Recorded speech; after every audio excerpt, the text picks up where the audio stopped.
ज़्यादा तो काम तो हो रहा है, नगर निगम का ये कुछ काम है जो हो रहा है, लेकिन यहाँ पे जो यूथ का जो सबसे बड़ा मुद्दा रहता है स्टेडियम का, वो हर यूथ जो है वो ये चीज़ चाहते हैं जी, कि वो लोग हर यूथ चाहते हैं कि हमारे एमएलए हो, एमपी हो, ये बात कम से कम विधानसभा लोकसभा में उठाया जाए कि ये स्टेडियम कैसे बनेगा, वो कैसे सही हो। हमने 22 करोड़ के लगभग स्टेडियम के लिए पैसा ले आया।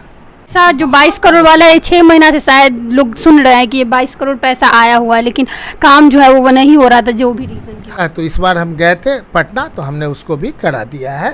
कह सकते हैं कि अब कुछ महीनों में जो है वो शुरुआत निश्चित तौर पे शुरुआत होगा। 2 साल 2015 में पहली बार आप जीत कर आए थे मधुबनी में, उसके बाद फिर 2020 में जो है वो दोबारा जनता ने आपको मौका दिया, तो कैसा ये जो इतने सालों का जो कार्यकाल रहा वो किस तरीके से रहा और क्या सब चीज़ उस टाइम पे हुआ था? हम लोग के टाइम में महिला का आरक्षण हुआ, हम लोग आवाज़ बुलंद किए। आपने कहा कि 50% जो है वो बिहार की जो पूरी परेशानियां रहती है उसको उठाया जाता है, और 50% जो जिस जगह से हम चुन के जाते हैं वहाँ की बातों को उठाया जाता है। तो क्या लग रहा है कि मधुबनी में अभी क्या सब चीज़ जो है वो लग रहा है आपको कि विधानसभा में आगे जो है वो उठाने की बहुत ज़्यादा ऐसा चीज़ है जो आप लोग जानते हैं कि समस्या है, तो क्या सब लग रहा है कि अब ज़रूरत है कि विधानसभा में इस बात को उठाया जाए और ज़रूरत है मधुबनी को? नमस्कार, मेरा नाम नेहा झा है और आप देख रहे हैं स्वर लोकल। देखिए, अगर हम मधुबनी की बात करें और बिहार की बात करें तो पॉलिटिक्स का जिस तरीके से अब रुख बदलता हुआ नज़र आ रहा है वो सब देखते हैं, और क्योंकि कुछ दिन पहले जो है वो लोकसभा का इलेक्शन हुआ है और अगले साल 2025 में विधानसभा का इलेक्शन है, तो उसको लेकर के जो है वो जो पॉलिटिक्स हैं, जो विधायक हैं, उन लोगों का जो कह सकते हैं एक तरीके से कि जितना काम हुआ है वो कहीं ना कहीं अब जनता देखती है, उसी हिसाब से आगे का जो है वो तैयारी होता है। तो अभी हमारे साथ मधुबनी के जो विधायक हैं समीर महासेठ जी, पूर्व में आप लोग जानते हैं कि उद्योग के मंत्री भी रहे हैं, तो इनसे हम बात करते हैं और जानते हैं कि क्योंकि 2 बार जो है वो दूसरी बार इनका दूसरा टर्म है जो विधायक हैं ये, इससे पहले 2015 में जो है वो इलेक्शन लड़के पहली बार मधुबनी के विधायक बने थे, और इनके अगर पिताजी की बात करें तो वो भी पॉलिटिक्स से जुड़े हुए आदमी थे, तो इससे उसी को लेकर के इनसे बात करेंगे कि क्योंकि 2 टर्म में विधायक रहे हैं, क्या सब काम जो है हुआ है, और क्योंकि 2025 में फिर से इलेक्शन होना है, और उसके बाद क्या लग रहा है कि ऐसा कुछ और जो है वो मधुबनी को अगले 5 सालों में जो है वो बेहतर बनाना है, क्या कुछ चीज़ जो है वो होना है। तो आइए इनसे कुछ बात करते हैं पॉलिटिक्स को लेकर के और जानते हैं कि क्या कुछ इनका राय है। सर, 2 साल 2015 में पहली बार आप जीत कर आए थे मधुबनी में, उसके बाद फिर 2020 में जो है वो दोबारा जनता ने आपको मौका दिया, तो कैसा ये जो इतने सालों का जो कार्यकाल रहा वो किस तरीके से रहा और क्या सब चीज़ उस टाइम पे हुआ था? देखा जाए, हर एक लोग इलेक्शन लड़ते हैं, लोग जीतते हैं। निश्चित तौर पे सबसे पहले मधुबनी की जनता को धन्यवाद, चूँकि 2003 में हम पहली बार एमएलसी बने थे और शायद हाईएस्ट वोट इन बिहार जीते थे, और उस समय भी पंचायती राज से जीतने के बाद लगातार हम पंचायती राज का, चूँकि बिहार विधान परिषद माना जाता था कि वहाँ पे एमएलए का जो एक है अपर हाउस है, तो एमएलए से बेटर परफॉर्म हम कैसे करें, एमएलसी में कैसे परफॉर्म करें और पंचायती राज को कैसे इस्टेब्लिश करें। तो हमारा मानना है कि उस समय हम लोग के टाइम में महिला का आरक्षण हुआ, हम लोग आवाज़ बुलंद किए, 50% आबादी जो है महिलाओं का जो है माना गया, और आज देख रहे हैं कि 50% से ज़्यादा, लगभग 56% तक महिलाएं रिप्रेजेंट कर रही हैं।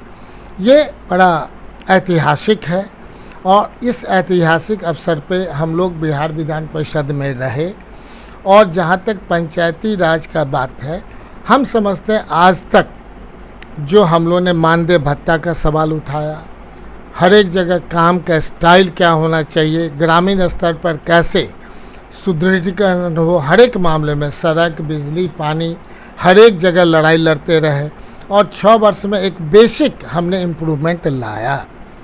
2015 में फिर हम विधानसभा लड़े, लोगों ने वोट से काफ़ी अच्छे वोट से जिताया, लेकिन दुर्भाग्य है कि मधुबनी का जो पुराना इतिहास रहा था कि अगर जो सोच रहना चाहिए कि हम 50 साल तक कैसे मधुबनी को हम आगे बढ़ावें। आज के दिन में 10 विधानसभा है पूरे हमारे मधुबनी ज़िला का। हम समझते हैं सबसे बढ़िया, अगर हम समझते हैं कि हमारा काम का था कि 10 विधानसभा में मधुबनी विधानसभा सबसे बढ़िया हो, उसी का हम लोग हमेशा विधानसभा में क्वेश्चन उठाते रहे और लोग मानते रहे कि पूरे प्रदेश का जो ये क्वेश्चन उठाते हैं तो 50% हमारा पूरा स्टेट का होता था डेवलपमेंट का और 50% हमारा मधुबनी का होता था।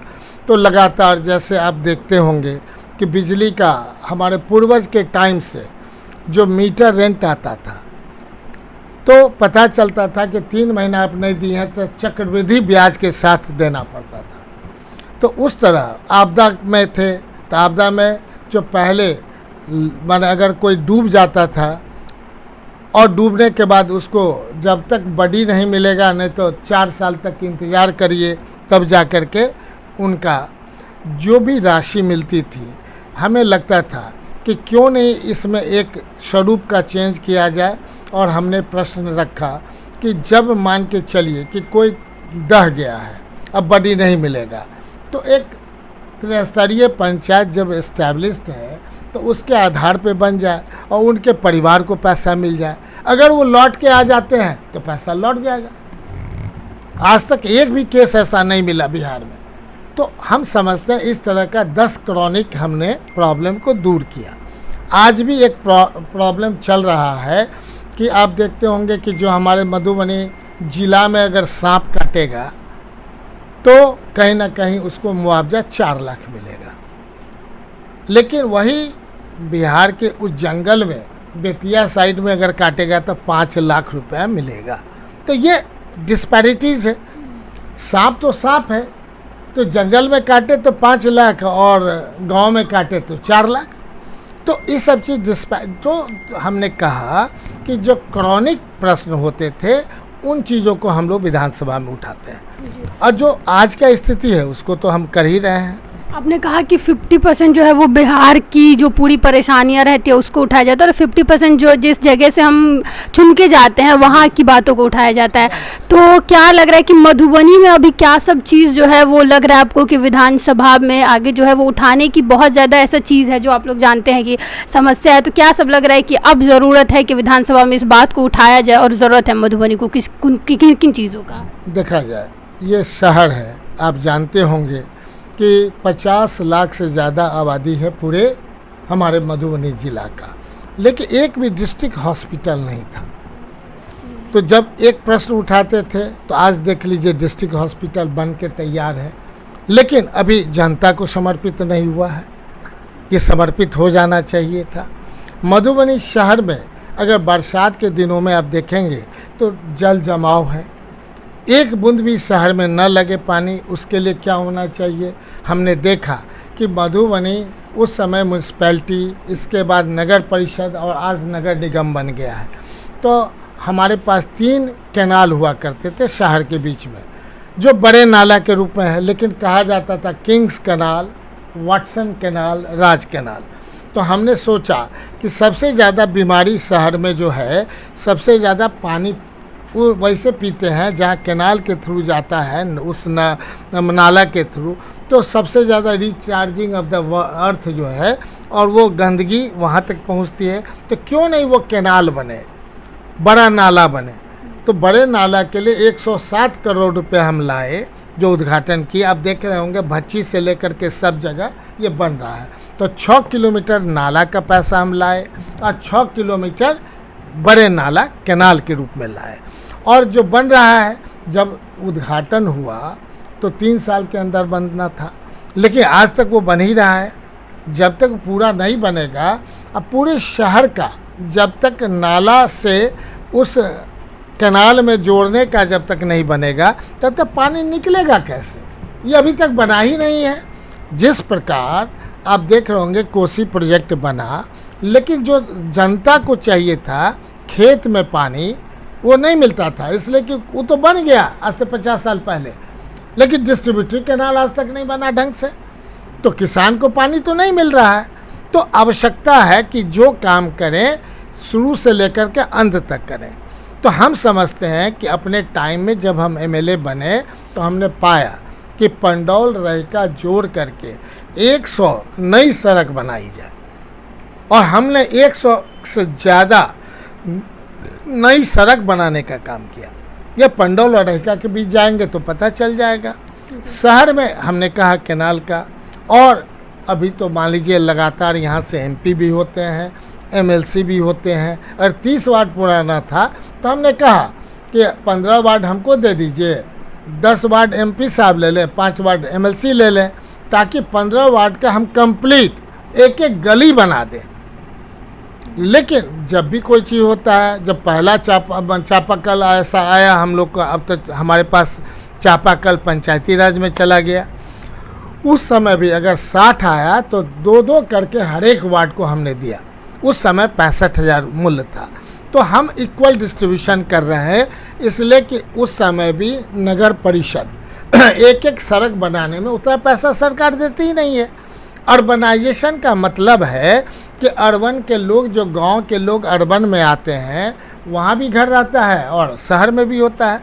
तो शहर का जो लाभ है, सड़क, बिजली, पानी के लिए अपना पैसा नहीं लगे, ये मन में है और होना भी चाहिए, गलत भी नहीं है।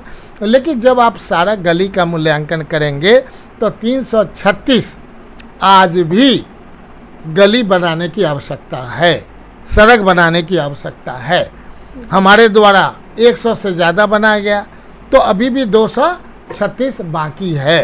ये कैसे बने? तो लगातार इस बात के लिए प्रश्न करते रहे विधानसभा में। हम समझते हैं कि कम से कम 50-60 सड़क इस बार दिसंबर तक हम लोग बनवाएंगे। इसके बावजूद भी 200 सड़क बच जाएगा। अब भगवाड़ा चले जाइए, कहीं चले जाइए, किसी वार्ड में जाइए, तो आपको लगेगा कि जो गाँव माने भीतर जो जहाँ सबसे ज़्यादा लोग रह रहे हैं, वहाँ की सड़क नहीं बनी है। तो लोगों का अपेक्षा है हर एक में, जैसे एमपी के टाइम में। लेकिन वोट तो आजकल एमपी को कम मिलता है, प्रधानमंत्री को वोट मिलता है, वोट तो हमारे पार्टी को मिलता है। तो व्यक्तिगत रूप से राजद जितना 19 साल में मैंने जो वर्क हमारे आदरणीय नीतीश जी का रहा, 17 महीना में हम लोग साथ रहे, तो 17 महीना में जो हमने काम किया वो आपको हमने समर्पित कर दिया कि एज ए उद्योग मंत्री हमने क्या किया, मधुबनी के लिए क्या किया। आप पंडौल चले जाइए, झंझारपुर जाइए, लोहट जाइए, सब जगह देखिएगा मेरा काम हुआ है।